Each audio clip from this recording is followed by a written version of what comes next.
नमस्कार साथियों, मैं हूं Pramod Kumar Kandwal, intensive spiritual path से।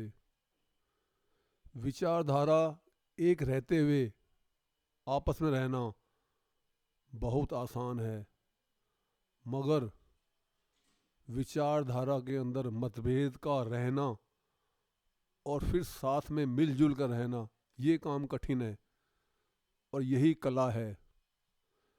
मनुष्य अन्य प्राणियों में सबसे ज़्यादा बुद्धिमान और विवेकशील है, विकासशील है, मगर सबसे ज़्यादा काम मनुष्य ने अपने सांसारिक विकास में तो किया, मगर चारित्रिक विकास में वो सबसे ज़्यादा पीछे रह गया है।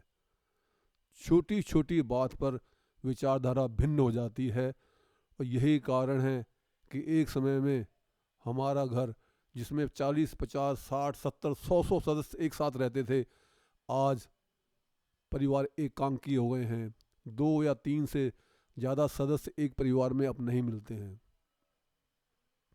कर्ण और दुर्योधन, इन दोनों का मकसद युद्ध में अलग अलग था। दुर्योधन हस्तिनापुर का राजा बनना चाहता था और कर्ण अर्जुन से बदला लेना चाहता था अपने अपमान का।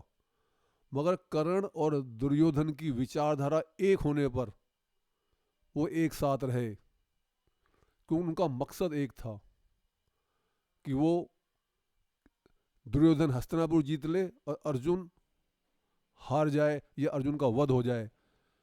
तो ये विचारधारा अलग होते हुए भी एक थी और यही कला कर्ण के पास थी कि किस प्रकार से अर्जुन से कुछ बातों में मतभेद रहते हुए भी वो दुर्योधन के साथ रहा। विचारधारा एक होने का और उसके अनुसार सब कुछ कर लेने का एक और उदाहरण भी हमें विदुर के घर में देखने को मिलता है। जब श्री कृष्ण जी विदुर के घर में खाना खाने गए तो उस समय वहाँ उनकी पत्नी थी, उन्होंने उनका स्वागत किया। वो उन्हें इतना प्रेम करती थी, इतना सम्मान करती थी कि जब वो केले के छिलके केले से उतारने लगी तो यही भूल गई कि मुझे उन्हें गुदा देना है केले का, और उन्होंने उनको छिलके देने शुरू कर दिए और श्री कृष्ण जी ने उनको खाना भी शुरू किया और खाया भी। तो विचारधारा जब एक हो जाती है तो ये नहीं देखा जाता कि इसेंस, तथ्य या तत्व मुझे मिल रहा है कि नहीं, सिर्फ प्रेम देखा जाता है। और यही समस्या आज की तारीख में इस मानव जगत के अंदर हम सभी फेस कर रहे हैं। भगवान ये सब कुछ देख रहे हैं, लेकिन समस्या क्या है कि भगवान भी मनुष्य को द्वारा किए जा रहे कर्मों को रोकते नहीं हैं।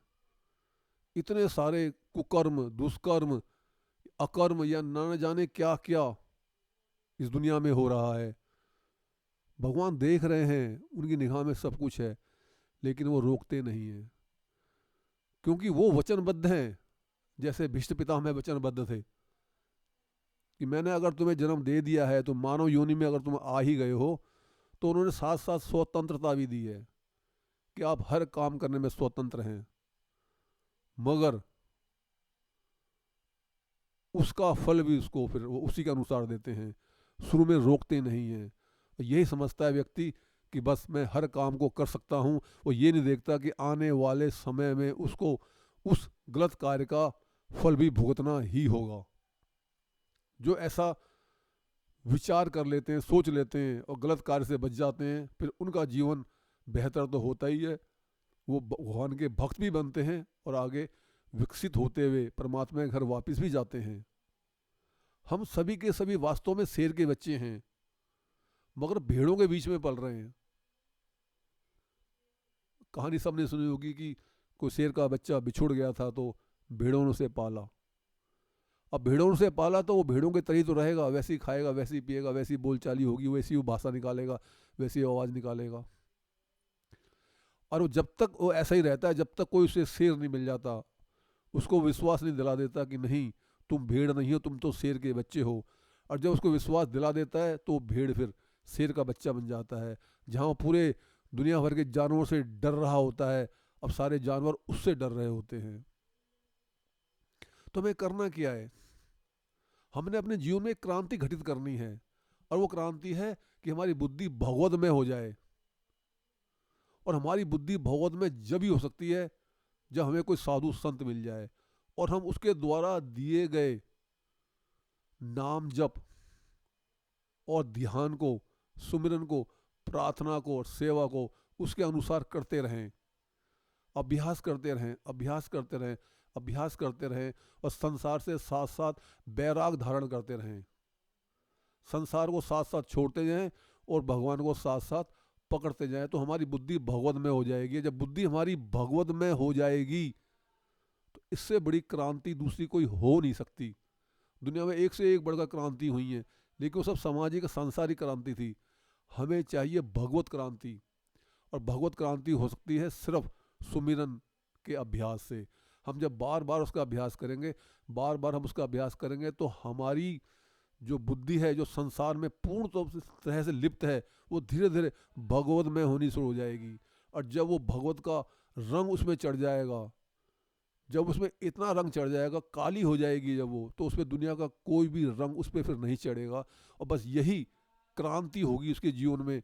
और फिर संसार का कोई भी असर उसके ऊपर नहीं होगा, और फिर वह परमात्मा को पहचान भी जाएगा, और परमात्मा के घर में अभ्यास करते करते ईश्वर की कृपा से पहुंच भी जाएगा। यदि आपको यह संदेश ज्ञानवर्धक तथा उपयोगी लगता है तो आप वीडियो को लाइक, कमेंट, शेयर तथा चैनल को सब्सक्राइब भी कर सकते हैं, ताकि आगे आने वाली सभी वीडियो का नोटिफिकेशन आपको मिलता रहे। गुरु भगवान सबका कल्याण करें।